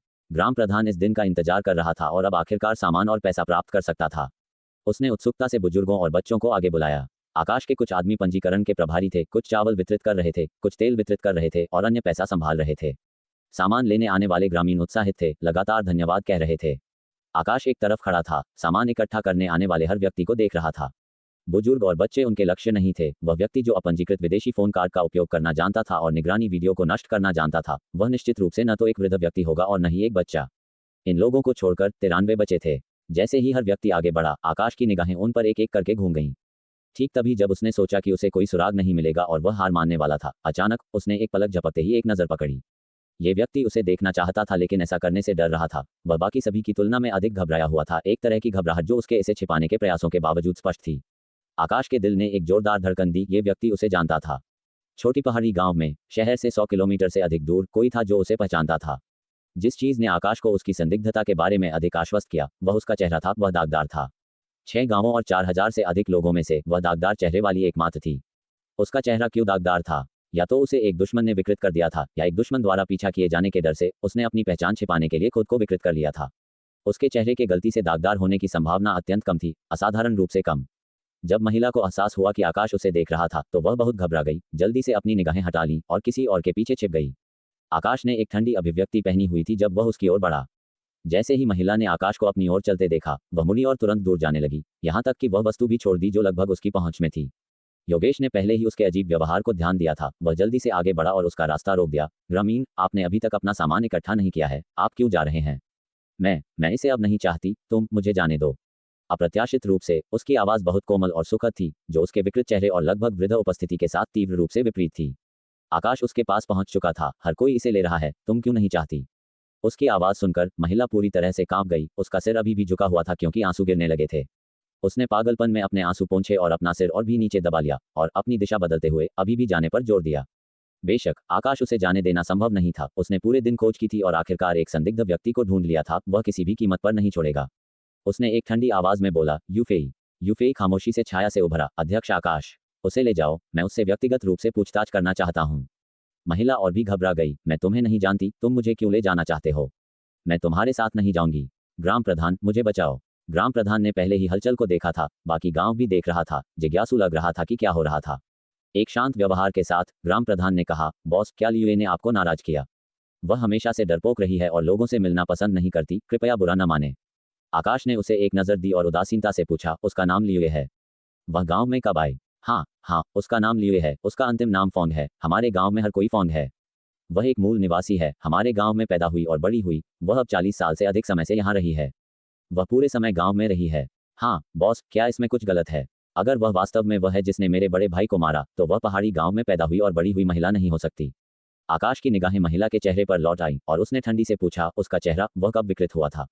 यह थोड़ी देर तक ध्यान से याद करने के बाद ग्राम प्रधान ने अनिश्चितता से कहा, मुझे लगता है कि लगभग 30 साल हो गए हैं। सटीक समय मैं भूल गया हूँ बॉस, आपको उससे खुद पूछना होगा। आकाश बेशक जागरूक था कि उसे उससे पूछने की जरूरत थी, लेकिन समस्या ये थी कि यह महिला उसे सच बताने की संभावना नहीं थी, अन्यथा वह उसके पास आते ही भाग नहीं गई होती। हालांकि कोई फर्क नहीं पड़ता, उसे अभी भी पूछने की जरूरत थी। तो चलो पहले तुम्हारे उल्लेखित ग्राम समिति के घर चलते हैं, जहां मैं उससे कुछ सवाल पूछूंगा। ग्राम प्रधान ने तुरंत सिर हिलाया, ठीक है बॉस, कृपया इस रास्ते। जैसे ही उसने आकाश और उसकी पार्टी को ग्राम समिति के घर की ओर नेतृत्व किया, वह खुद को फोंग लियुए की ओर पीछे मुड़कर देखने से नहीं रोक सका। वास्तव में फोंग लियुए हमेशा से उनके पहाड़ी गांव की अन्य महिलाओं से काफी अलग रही थी। अब जब वह बड़ी हो गई थी तो वह वैसी नहीं थी जैसी वह हुआ करती थी, लेकिन अपनी जवानी में उसका एक उत्कृष्ट कद था। लंबी और पतली थी, जिसमें सभी सही जगहों पर वक्र थे, और त्वचा इतनी गोरी और कोमल थी कि ऐसा लगता था जैसे कोई उससे पानी निचोड़ सकता है। पहाड़ों की अन्य महिलाएं हमेशा भोर से शाम तक काम करती थीं। उनके हाथ खुरदरे और उनकी त्वचा काली पड़ जाती थी। मजबूत और कठोर शरीर के साथ वे सभी बच्चे पैदा करने में निपुण थीं। केवल फोंग लियुए, जिसके कभी बच्चे नहीं हुए थे और उसने कभी कोई भारी या खुरदरा काम नहीं किया था, घर के सभी कामकाज उसके पति द्वारा किए जाते थे, जिसने उसे एक बेदाग गोरी, चिकनी और नर्म चमड़ी वाली अवस्था में रखा था। उसके चेहरे के खराब होने के बाद भी वह अक्सर गांव की महिलाओं के बीच ईर्ष्या का पात्र और पुरुषों के टूटते विचारों का केंद्र बन जाती थी। ये केवल पिछले 2 वर्षों में था, जब उसका पति बीमार पड़ गया और उठने में असमर्थ था, कि उसने कुछ काम करना शुरू कर दिया और वह तेजी से बूढ़ी हो गई। गांव छोटा था, बस एक पल में वे ग्राम समिति के घर पर पहुंच चुके थे। गांव की समिति आंगन को पहले ही साफ कर दिया गया था। वहां तक कि चाय और सूखे मेवे भी रखे गए थे ताकि आकाश, जो धनी व्यापारी बनकर सामान लेकर आया था, उसका सत्कार किया जा सके। इस समय आंगन खाली था क्योंकि सभी लोग गांव के प्रवेश द्वार पर सामान लेने की कतार में लगे थे। किरण को योगेश बिना किसी और संघर्ष के यहाँ ले आया था। फिर भी जब वह कभी कभी ऊपर आकाश की ओर देखती तो उसकी आंखों में एक बहुत ही जटिल भावना दिखती थी। आंगन में 2 बल्ब जल रहे थे, जिनकी रोशनी गांव के प्रवेश द्वार से कहीं बेहतर थी। आकाश आंगन के बीच में खड़ा था और उस विकृत चेहरे वाली महिला को ठंडी निगाहों से देख रहा था। रोशनी में उसके चेहरे के दाग विशेष रूप से भयानक लग रहे थे, लेकिन उसका भाव असाधारण रूप से शांत था, जो सही नहीं लग रहा था। वह कुछ नहीं बोला और बाकी किसी की भी कुछ कहने की हिम्मत नहीं हुई। किरण ने भी अपना सिर नीचे रखा और चुप रही। पता नहीं कितनी देर बाद जब गांव का मुखिया ये सोचने लगा कि क्या वे सारी शाम बस यहीं खड़े रहेंगे, तो उसने आखिरकार धनी व्यापारी को बर्फीली आवाज में पूछते सुना, तुम मुझे जानती हो, है ना? गांव का मुखिया बेहद आश्चर्यचकित हुआ और तुरंत किरण की ओर मुड़ा। लेकिन किरण ने धीरे से सिर हिलाया। मैं आपको नहीं जानती। अगर तुम मुझे नहीं जानती तो जब मैं तुम्हें देखता हूं तो तुम क्यों छिपने लगती हो? तुम भागी क्यों थी? मैं बस घूरने की आदत नहीं है। आकाश ने उसे ठंडी नजर से देखना जारी रखा। तुम पहाड़ों से नहीं हो। मैं हूं। मुखिया ने पहले ही कहा था, मेरा जन्म और पालन पोषण छोटी पहाड़ी गांव में ही हुआ है। तुम नहीं हो। आकाश का लहजा दृढ़ था। तुमने लहजे की नकल अच्छे से की होगी, लेकिन तुम्हारे बोलने के तरीके और पहाड़ी लोगों के बीच अब भी अंतर है। महिला ने सिर हिलाया, खुद को रोक ना पाए और एक बार फिर उसकी ओर देखा, फिर कुछ याद आने पर तेजी से सिर नीचे कर लिया। उसने अपना सिर इतना झुका लिया कि उसके बाल नीचे आ गए, मानो वह आकाश को अपना भयानक चेहरा दिखाने से डर रही हो। आकाश की ठंडी आवाज आंगन में गूंजी, तुम कौन हो? महिला ने अपना होंठ काट लिया और धीरे से कहा, मेरा नाम किरण है, छोटी पहाड़ी गांव से। तुम छोटी पहाड़ी गांव से नहीं हो। आकाश उसके करीब आया और ऊपर से नीचे देखते हुए बोला, तुम मुझे जानती हो, और सिर्फ मुझे ही नहीं, तुम मेरे बड़े भाई को भी जानती हो, है ना? महिला ने सिर हिलाया। उसकी आवाज अप्रत्याशित रूप से शांत थी। मैं आपको नहीं जानती, न ही आपके बड़े भाई को। क्या आप मुझे जाने दे सकते हैं? मेरे पति घर पर मेरा इंतजार कर रहे हैं। वह बीमार हैं और बिना देखभाल के संभाल नहीं पाएंगे। तुमने मेरे बड़े भाई को क्यों मारा? महिला ने अचानक ऊपर देखा। आप क्या बात कर रहे हैं? आकाश की आवाज तीखी हो गई। मैं पूछ रहा हूं कि तुमने मेरे बड़े भाई को क्यों मारा? बोलो, क्यों? उसकी क्रूरता का सामना करते हुए महिला कांप उठी। उसने तेजी से फिर से सिर नीचे कर लिया। उसकी आवाज पहले की तरह ही कोमल और सुखद थी। मैं नहीं जानती कि आप क्या कह रहे हैं। मैं आपको नहीं जानती, नहीं आपके बड़े भाई को। तुम्हें लगता है कि सिर्फ इनकार करने से तुम बच जाओगी? आकाश की उपस्थिति में बर्फीली ठंडक भरी थी। मेरे पास तरीके हैं जिससे मैं तुम्हें बुलवा सकता हूँ। महिला ने मुखिया की ओर सिर घुमाया। मुखिया जी, कृपया मेरी मदद करें। मैं वास्तव में इस व्यक्ति को नहीं जानती, नहीं इनके भाई को। मैं घर जाना चाहती हूँ, मुखिया जी। मुखिया ने कठिनाई से आकाश की ओर देखा। साहब, क्या यहाँ कोई गलतफहमी हो सकती है? किरण वास्तव में हमारे गांव की है। उसने पहाड़ नहीं छोड़े हैं। वह बहुत डरपोक है और वह शायद ही कभी बाहर जाती है। वह आपके भाई को कैसे मार सकती है? उसका बाहर न जाना सिर्फ अपनी असली पहचान छिपाने के लिए है। उसकी क्या पहचान है? वह किरण नहीं है। यहाँ जो व्यक्ति है वह सिर्फ एक दोगली औरत है। ये कैसे संभव है? क्या उसके कोई अन्य रिश्तेदार हैं? उन्हें यहाँ लाओ। पितृत्व परीक्षण से सच्चाई सामने आ जाएगी। साहब, शायद आप नहीं जानते होंगे, लेकिन किरण के अब कोई जीवित रिश्तेदार नहीं है। वे सभी 30 साल पहले गुजर गए थे। वह अपने परिवार में अकेली बची है। आकाश हल्के से मुस्कुराया। कितना संयोग है, उसके सारे रिश्तेदार जा चुके हैं और उसका चेहरा विकृत है। कोई नहीं बता सकता कि वह एक दोगली है। मुखिया किस आधार पर इतने निश्चित हैं कि वह असली किरण है? यह मुखिया एक पल के लिए हिचकिचाया, फिर बोला, उसका एक आदमी है। उसके आदमी ने कभी उस पर शक नहीं किया, हमेशा उसकी अच्छी देखभाल की है। हमारे पास भी उस पर शक करने का कोई कारण नहीं है। आकाश की आवाज ठंडी थी। योगेश, जाओ उसके आदमी को लेकर आओ। जी। महिला का चेहरा बदल गया और उसने तेजी से योगेश की बांह पकड़ ली। उन्हें मत छूना। वह बीमार हैं, उन्हें परेशान नहीं किया जा सकता, इससे उनकी जान जा सकती है। योगेश अनजाने में अपने बॉस की ओर देखने लगा। आकाश हालांकि उदासीनता से बोला, अगर तुम ठीक से पेश आती हो और मेरे सवालों का जवाब देती हो तो तुम्हारे आदमी की जान बख्शी जा सकती है, वरना वह इस परेशानी से बच नहीं पाएगा और उसकी जान तुम्हारे हाथों में है। महिला ने उसकी ओर देखा। उसका भाव फिर से जटिल होता गया। मैंने सच बताया है। अगर आप मुझसे 100 बार और पूछेंगे तो भी मेरा जवाब वही रहेगा। मेरे आदमी की जान का इस्तेमाल करके मुझे धमकाना बेकार है, क्योंकि मैं उन चीजों को नहीं बना सकती जो मुझे नहीं पता। आकाश ने योगेश को सिर हिलाया। जाओ उस आदमी को लाओ।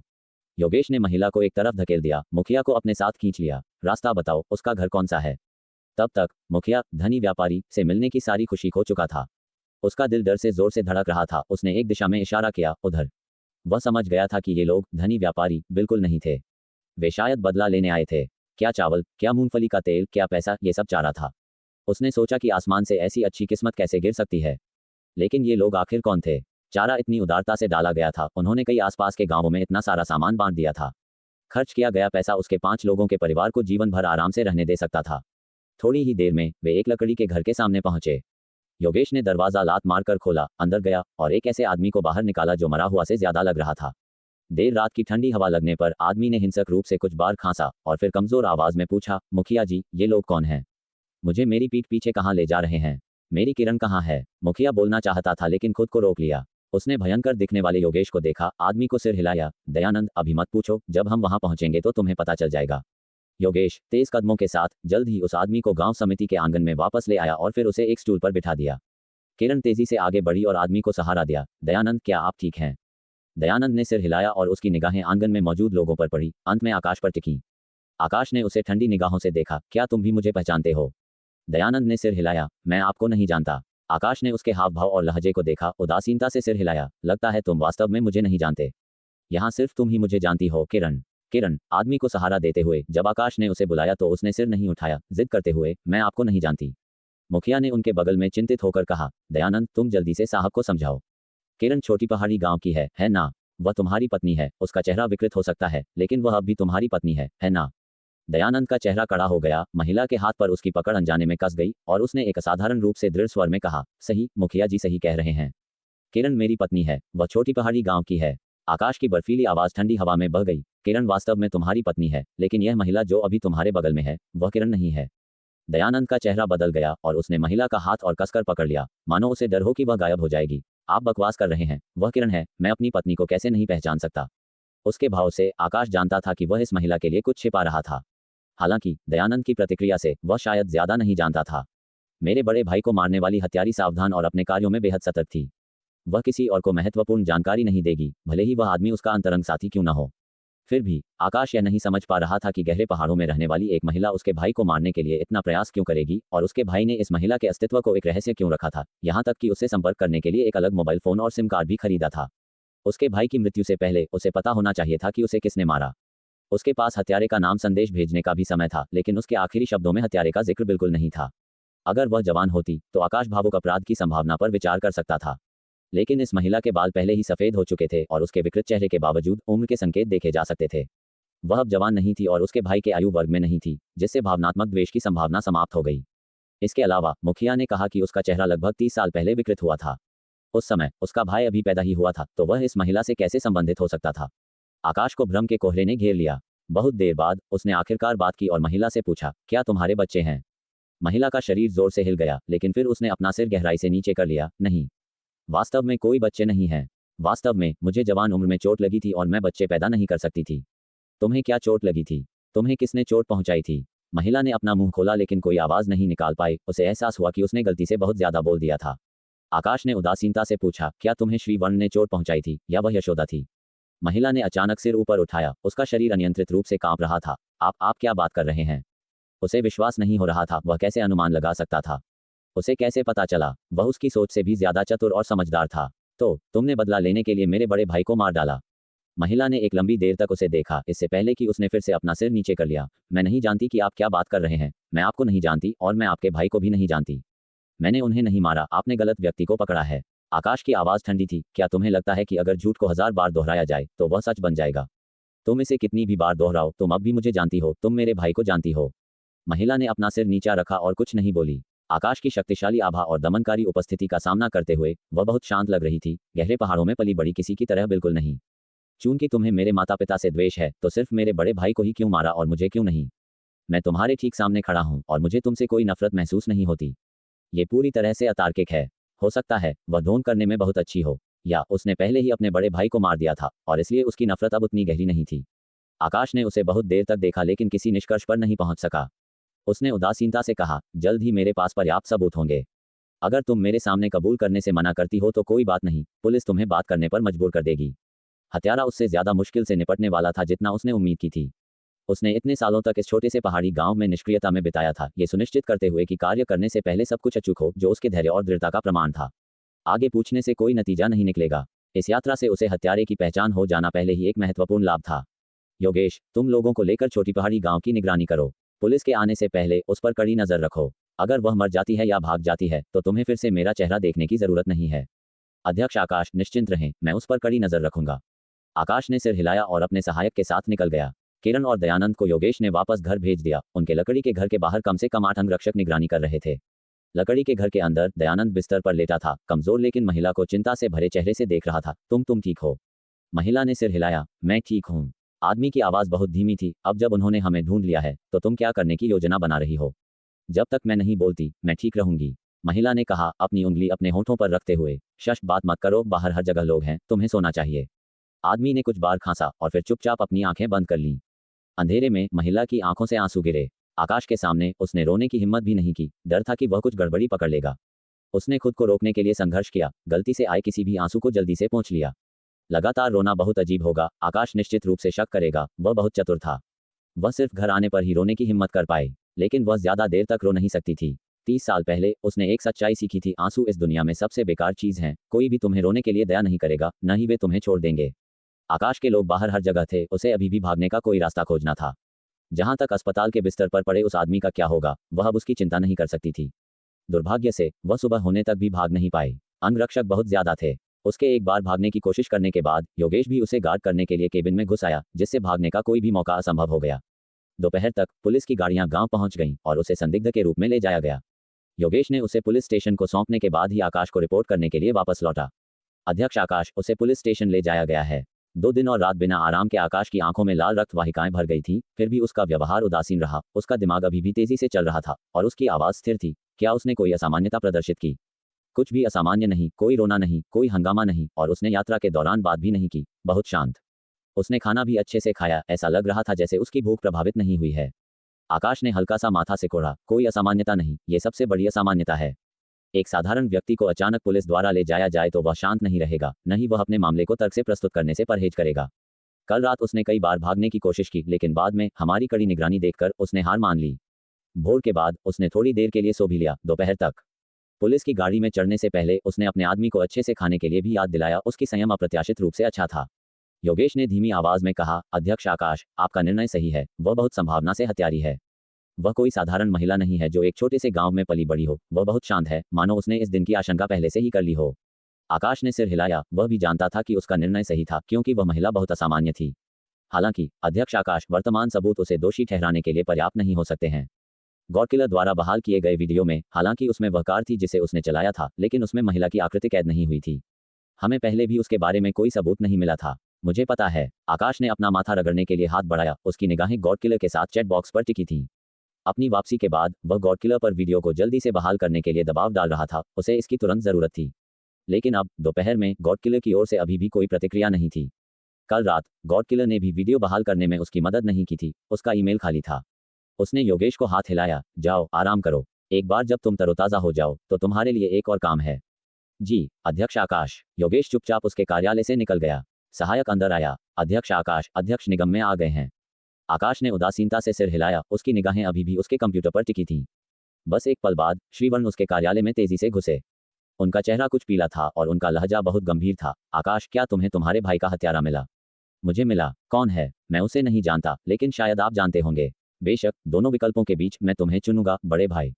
श्रीवर्ण का माथा कसकर सिकुड़ गया। तुम्हारे कहने का क्या मतलब है? मेरा मतलब यह है, जिस कारण से उसने मेरे बड़े भाई को मारा, वह इसलिए हो सकता है क्योंकि उसे आपसे कोई द्वेष था। श्रीवर्ण ने चिल्लाया। मुझसे द्वेष? तो उसने तुम्हें क्यों नहीं मारा? आकाश ने आखिरकार अपने पिता की ओर देखा, फिर वह ठंडी हंसी हंसा। शायद उसे हमला करने का मौका नहीं मिला, या हो सकता है वह जानती हो कि आप मेरी परवाह नहीं करते। मुझे मारने से आपको चोट नहीं पहुंचेगी, इसलिए उसका बदला व्यर्थ हो जाएगा। एक और संभावना थी जिसका जिक्र आकाश ने नहीं किया। शायद जिस व्यक्ति को उस महिला से द्वेष था वह सिर्फ श्रीवर्ण ही नहीं थे, वह श्रीमती वर्मा भी थी। और महिला जानती थी कि केवल बड़ा भाई ही श्रीमती वर्मा का बच्चा था, जबकि वह आकाश एक नाजायज औलाद था। श्रीमती वर्मा का जन्मा नहीं था, इसलिए वह बच गया था। लेकिन बात यह थी कि श्रीमती वर्मा उसकी जैविक मां नहीं थी। ये हमेशा श्रीवर्ण द्वारा एक अच्छी तरह से रखा गया रहस्य रहा था, यहाँ तक कि आकाश ने खुद भी इसके बारे में सिर्फ 3 महीने पहले ही जाना था। तो वह महिला कैसे जान सकती थी? आकाश की आवाज उपहास से भरी थी। आप निश्चित रूप से पक्षपात दिखाते हैं। अगर यह मेरे और मेरे बड़े भाई के बीच मरने का सवाल होता तो आप मेरे बड़े भाई को जीने देने के लिए मुझे मरने के लिए बिना किसी हिचकिचाहट के चुनते। श्रीवर्ण का चेहरा कसा हुआ था जब उन्होंने कहा, अगर दोनों के बीच चुनना हो तो मैं बेशक तुम्हारे बड़े भाई को चुनूंगा। वह तुम्हारे जैसा नहीं है। वह मेरे द्वारा व्यक्तिगत रूप से तैयार किया गया परिवार का उत्तराधिकारी था। वह हमेशा मेरी बात सुनता था। वह सब कुछ बहुत अच्छे से कर सकता था, लेकिन तुम कभी आज्ञाकारी नहीं रहे। तुम कुछ भी ठीक से नहीं कर सकते। मुझे तुम्हारी क्या जरूरत है? आकाश ने ये शब्द बचपन से बार बार सुने थे और अब वे उसके दिल में शायद ही कोई लहर पैदा करते थे।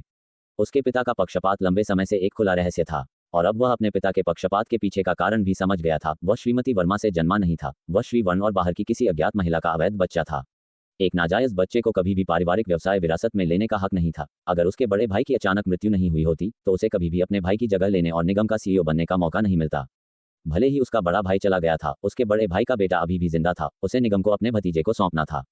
चाहे उसके पिता पक्षपाती थे या नहीं, आकाश को अब परवाह नहीं थी। नहीं उसे अब निगम की परवाह थी, अब उसे उस महिला की परवाह थी जिसने उसके बड़े भाई को मार डाला था। आपके लिए मुझे नापसंद करना व्यर्थ है, जो अब जिंदा है वह मैं हूँ। अगर आप जानना चाहते हैं कि हत्यारे ने मेरे बड़े भाई को क्यों मारा और मुझे क्यों नहीं, तो बेहतर होगा कि आप जाकर उससे खुद पूछें। उसे पहले ही पुलिस पूछताछ के लिए ले जा चुकी है। आकाश खड़ा हुआ और ठंडे भाव से बाहर की ओर चलने लगा। उसका बेटा आज असाधारण रूप से ठंडा था, यहाँ तक कि जब उसके बड़े बेटे और छोटे बेटे के बीच चुनाव का सामना करना पड़ा तो श्रीवर्ण को अपने जल्दबाजी वाले शब्दों पर कुछ पछतावा महसूस हुआ। पिता और बेटे के बीच का रिश्ता पहले से ही खराब था और अब और बदतर हो गया था। हालांकि इस समय उन्हें आकाश की प्रतिक्रिया की परवाह करने का मूड नहीं था। उनके विचार पूरी तरह से उनके बड़े बेटे को मारने वाली हत्यारी पर थे। आकाश ने हमेशा जोर दिया था कि उसके बड़े भाई की मौत कार दुर्घटना के कारण आकस्मिक नहीं थी बल्कि जानबूझकर की गई थी। श्रीवर्ण को विश्वास नहीं हुआ था क्योंकि पुलिस जांच ने इसे दुर्घटना बताया था। अब हत्यारी वास्तव में आकाश द्वारा ढूंढ ली गई थी। वह श्रीवर्ण की सोच से ज्यादा सक्षम था और वह शौर्य की मौत की परवाह उससे ज्यादा करता था जितना उन्होंने सोचा था। 20 मिनट बाद पिता और बेटा पुलिस स्टेशन पहुंचे। वहां उन्होंने उस महिला को पुलिस स्टेशन में हथकड़ियों में देखा। जिस पल महिला ने श्रीवर्ण को देखा उसकी उंगलियां कसकर मुट्ठी में बंद हो गईं और उसकी आंखों में नफरत भड़क उठी, लेकिन ये जल्दी से शांत हो गई और उसने अपना सिर नीचे कर लिया। आकाश ने उसकी असामान्य प्रतिक्रिया को नहीं चूका। उसने श्रीवर्ण को देखा और उदासीनता से पूछा, क्या आप इसे जानते हैं?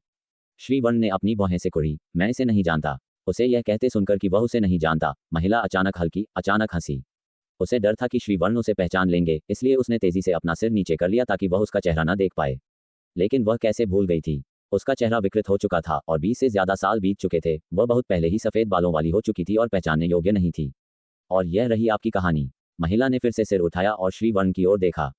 वह उससे कुछ साल बड़े थे, फिर भी उनके सिर पर मुश्किल से ही कोई सफेद बाल था और चेहरे पर बहुत कम झुर्रियां थीं। उन्होंने खुद को बहुत अच्छी तरह से संभाला हुआ था। उम्र के साथ थोड़ी और अधिकारिता हासिल करने के अलावा वह कुल मिलाकर ज्यादा नहीं बदले थे, अभी भी शानदार और असाधारण थे। उन्होंने अपने फिगर को भी अच्छी तरह से बनाए रखा था, लंबे और पतले खड़े थे, एक शाही अंदाज झलक रहा था। लेकिन वह दुखों भरे जीवन और यादों के बोझ से पीड़ित, वह तेजी से बूढ़ी हो गई थी। उनका रूप मुरझा गया था। वह ऐसी दिख रही थी जैसे वह श्रीवर्ण की मां हो। भले ही उनका चेहरा विकृत न हुआ होता, इस वर्तमान अवस्था में बूढ़ी हो चुकी थी तो वह उन्हें कैसे पहचान सकते थे? अचानक वह हंसने लगी, जोर से और हिंसक तरीके से, हा हा हा। आकाश ने उनकी पागलपन भरी हंसी को देखा। उनकी आवाज बर्फ की तरह ठंडी थी। जब मैंने उन्हें पहले पाया था तो वह हमेशा शांत और तर्कसंगत थी। यहाँ तक कि पुलिस उन्हें ले जा रही थी तब भी वह संयमित थी, मन की अच्छी स्थिति में थी। अब आपको देखकर उनका संयम टूट गया है, फिर भी आप कहते हैं आप उन्हें नहीं जानते। श्रीवर्ण मूर्ख नहीं थे। उन्होंने बेशक महिला के असामान्य व्यवहार को नोटिस किया, लेकिन थोड़ी देर तक उसे घूरने के बाद भी उन्हें कोई अंदाजा नहीं लगा। उनका चेहरा बर्बाद हो चुका है। आप मुझसे उन्हें पहचानने की उम्मीद कैसे कर सकते हैं? भले ही आप उनका चेहरा न पहचान पाएं, फिर भी आपको उनकी आवाज, उनके बात करने के तरीके, उनके तौर तरीकों और हाव भाव से याद करने की कोशिश करनी चाहिए। किसी को पहचानना जरूरी नहीं कि उनके चेहरे को देखने पर निर्भर करता हो।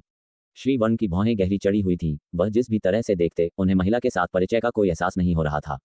महिला देर तक हंसती रही। आखिरकार हंसकर काफी हो चुका था। वह शांत हो गई और फिर से अपना सिर नीचे कर लिया। शौर्य के दुर्घटना मामले का प्रभारी जासूस को लगा कि उन्हें कोई सफलता मिल गई है और उन्होंने तुरंत पूछा, किरण, क्या आप श्रीवर्ण को जानती हैं? महिला ने सिर हिलाया। उनकी आवाज, जो कभी नर्म और सुरीली थी, अब कर्कश थी। मैं उन्हें नहीं जानती। अगर आप उन्हें नहीं जानती तो अचानक क्यों हंसी? मुझे बस कुछ मजेदार याद आया। इसका उनसे कोई लेना देना नहीं है। मैं उन्हें नहीं जानती। जासूस कुछ परेशान हुआ। आप उन्हें साफ जानती हैं। मेरे साथ खेल मत खेलो। मेरे सवालों का ईमानदारी से जवाब दो। महिला ने अपना सिर नीचे झुका लिया। उनकी आवाज और भी धीमी थी। मैं उन्हें सच में नहीं जानती। आपने मुझसे बहुत सारे सवाल पूछे हैं। क्या मैं अब घर जा सकती हूँ? मुझे थोड़ी भूख लगी है। लाचार होकर जासूस ने आकाश की ओर देखा। अध्यक्ष आकाश, जब से वह अंदर आई हैं, उनका यही रवैया रहा है। मैं जो भी पूछता हूँ वह जवाब देती हैं कि वह नहीं जानती या नहीं पहचानती।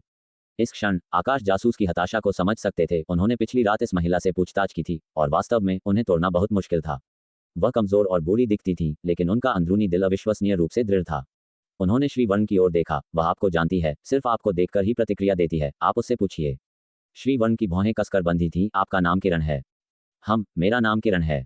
श्रीवर्ण सिर हिलाने से खुद को रोक नहीं पाए। आकाश, मैं आपको यकीन दिला सकता हूं कि मैंने ये नाम पहले कभी नहीं सुना। मैं इन्हें नहीं जानता। आकाश की आवाज उदासीन थी। ये किरण नहीं है। वह एक झूठा नाम इस्तेमाल कर रही है। उनका असली नाम क्या है हम अभी तक नहीं जानते, लेकिन वह आपको निश्चित रूप से जानती है और आपको भी उन्हें जानना चाहिए। जब आप उनका नाम और आप दोनों के बीच की दुश्मनी को याद करेंगे तभी आप बड़े भाई के मामले को हल कर पाएंगे और उन्हें दोषी ठहराया जा सकता है। शौर्य का जिक्र आने पर श्रीवर्ण को अपने दिल में दर्द का एहसास हुआ। उनकी आंखें नफरत और हत्या की भावना से भर गईं। तुमने मेरे बेटे को क्यों मारा? क्यों? अगर तुम्हारी मुझसे दुश्मनी थी तो तुम्हें मेरे पास आना चाहिए था। तुम्हें मेरे बेटे को छूने की इजाजत किसने दी? महिला की आवाज में मासूमियत का एक संकेत था। मैं आपको नहीं जानती, नहीं आपके बेटे को। मैंने आपके बेटे को नहीं मारा। कृपया मुझे जाने दीजिए। तुम कौन हो? तुम आखिरकार कौन हो? मैं किरण हूँ। मैं छोटी पहाड़ी गांव से हूँ। आप मुझे नहीं जानते और मैं आपको नहीं जानती, है ना? आपने गलत आदमी को पकड़ लिया है।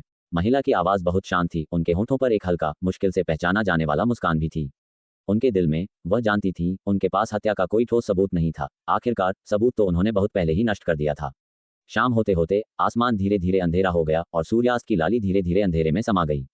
आकाश और श्रीवर्ण पुलिस स्टेशन से बाहर निकले। दोनों के चेहरे पर गंभीर भाव थे। पूरे दोपहर की पूछताछ के बावजूद पुलिस ने चाहे कितनी भी गहन जांच की हो या श्रीवर्ण ने उन्हें कितना भी उकसाया हो, उन्होंने अपना संयम बनाए रखा। कभी कभी उनकी आंखों में उपहास की एक झलक चमक जाती थी, जैसे कि उनके व्यर्थ प्रयासों पर हंस रही हो, लेकिन वह झलक भी तेजी से उनके द्वारा छिपा ली जाती थी। जिस तरह से महिला ने श्रीवर्ण की ओर देखा था, उसे याद करते हुए आकाश ने भौहें सिकोड़कर कहा, मेरा सुझाव है कि आप घर जाएं और गहराई से सोचें कि यह महिला कौन है।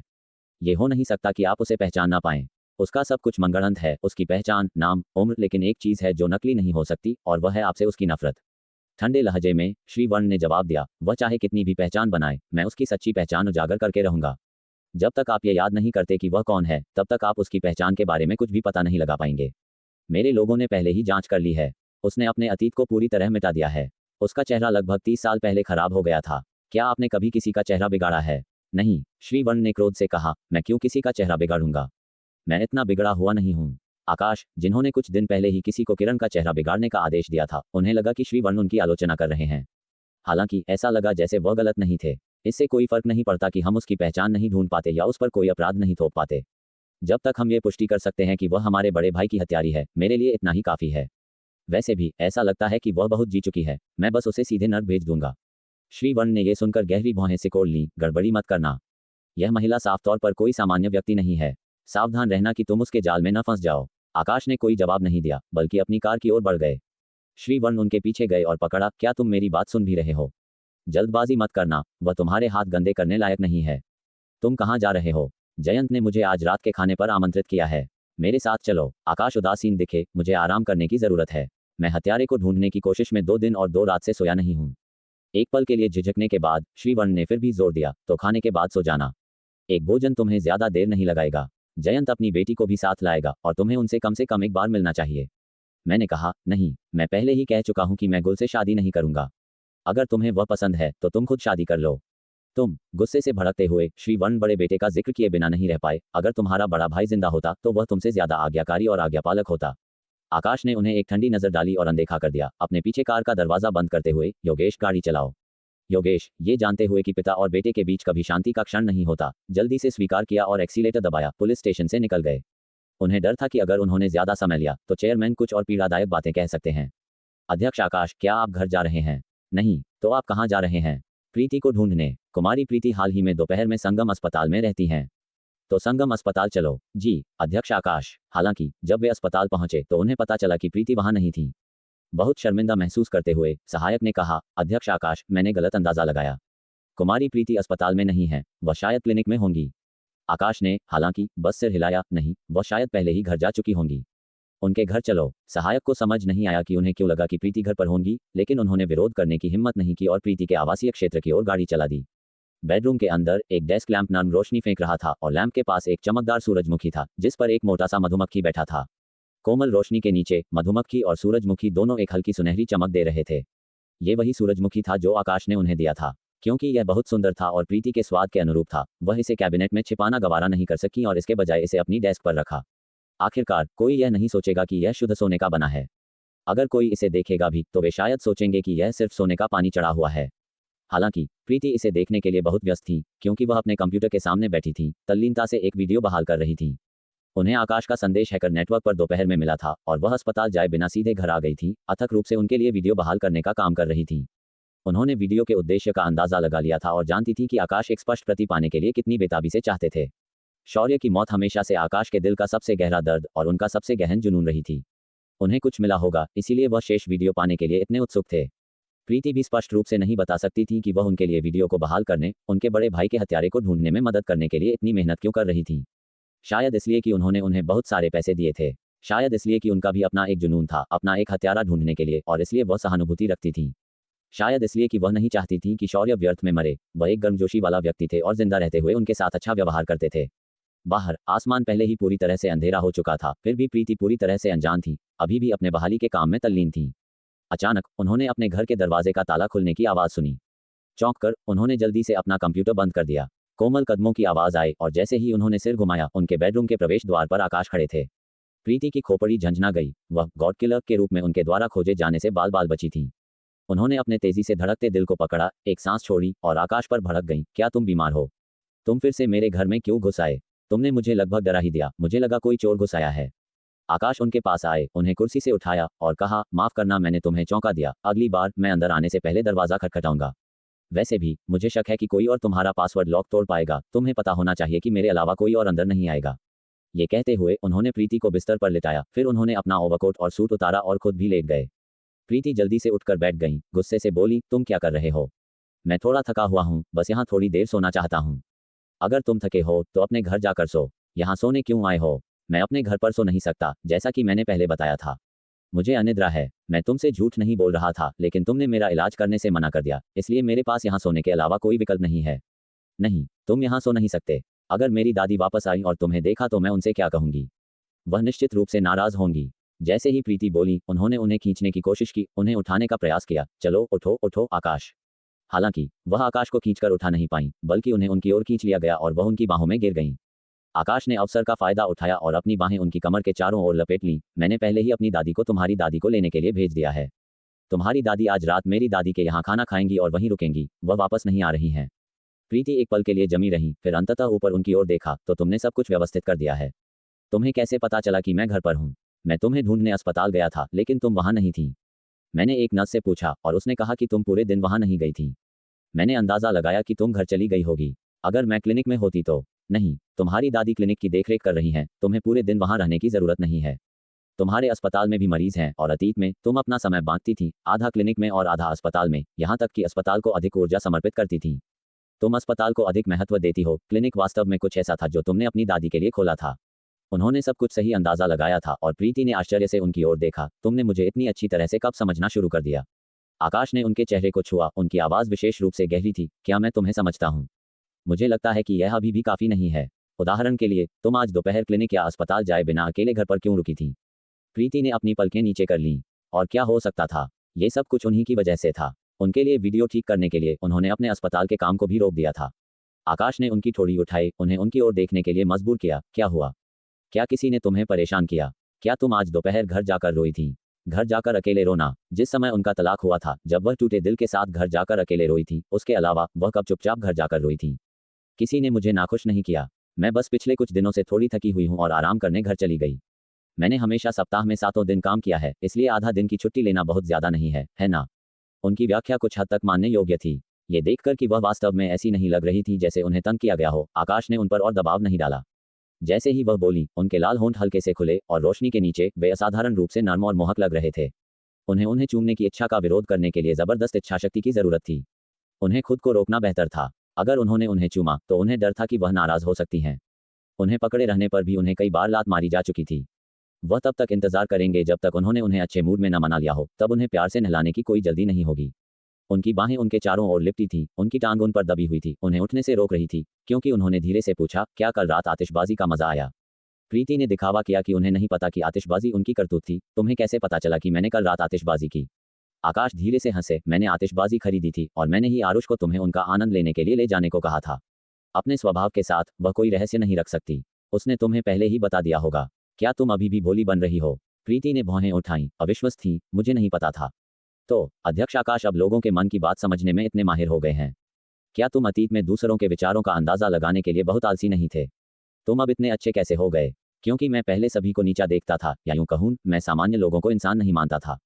क्या तुम एक कीड़े के विचारों का अंदाजा लगाती हो? तो तुम्हारी नजरों में हम सिर्फ कीड़े हैं, लगभग, लेकिन वे हैं, तुम नहीं हो। क्या तुम सिर्फ इसलिए कह रहे हो कि मैं कीड़ा नहीं हूं क्योंकि तुम्हें डर है कि मैं तुम्हें बिस्तर से बाहर निकाल दूंगी? आकाश खुद को हल्की मुस्कान में अपने होठों को घुमाने से नहीं रोक पाए। कोई दिखावा नहीं है, तुम सच में नहीं हो। अन्यथा मैंने तुमसे शादी नहीं की होती। मैं घमंडी और अभिमानी हूँ, मेरे लिए एक कीड़े से शादी करना असंभव है। प्रीति को विश्वास नहीं हुआ। आकाश की नज़रों में उन्हें यकीन था कि वह एक कीड़े से ज्यादा अलग नहीं थी, अन्यथा वह इतनी आसानी से उन्हें तलाक क्यों देना चाहते थे। कोई आश्चर्य नहीं कि वह हमेशा मानव सौंदर्य और कुरूपता के प्रति उदासीन थे। पता चला कि हर कोई उनके लिए सिर्फ एक कीड़ा था, और वास्तव में एक कीड़ा सुंदर है या बदसूरत, इसका कोई वास्तविक महत्व नहीं है। अब क्या तुम अब सामान्य लोगों को कीड़े नहीं मानते? वह सिर्फ एक रूपक था, मैंने कभी लोगों को वास्तव में कीड़ा नहीं माना। बेशक अब तो और भी कम है। हर कोई इंसान है, भावनाओं और इच्छाओं के साथ, योजनाओं और चालाकी के साथ, किसी को भी कम नहीं समझना चाहिए। प्रीति ने सिर हिलाया और उन्हें उकसाने से खुद को रोक नहीं पाई। ऐसा लगता है कि एक बार बेवकूफ बनने के बाद तुम समझदार होने लगे हो। क्या आस्था का बच्चा आखिरकार तुम्हारा नहीं था? क्या तुम्हें इससे इतना बड़ा झटका लगा? आकाश ने लाचार होकर उनका चेहरा पकड़ा। पूर्वज, मुझे पता है कि मैं गलत था। क्या तुम उनका जिक्र करना बंद कर सकती हो? क्या तुम्हें लगता है कि मैं उनके पेट में पल रहे बच्चे के मेरे होने की उम्मीद कर रहा था? क्या तुम्हें पता है कि जब मुझे पता चला कि बच्चा मेरा नहीं है तो मुझे कितनी राहत और खुशी हुई? प्रीति हैरान दिखी। सच में? तुम्हें खुशी है कि बच्चा तुम्हारा नहीं है? मुझे लगा था कि तुम नाराज और परेशान होगे। मैं नाराज हूं लेकिन परेशान नहीं, और मेरा गुस्सा इसलिए नहीं है कि बच्चा मेरा नहीं है, बल्कि इसलिए है कि मैंने कभी उम्मीद नहीं की थी कि वह इतनी बड़ी चाल से मुझे धोखा देने की हिम्मत करेगी। आकाश ने प्रीति के चेहरे को सहलाया, अपने दिल में आह भरते हुए।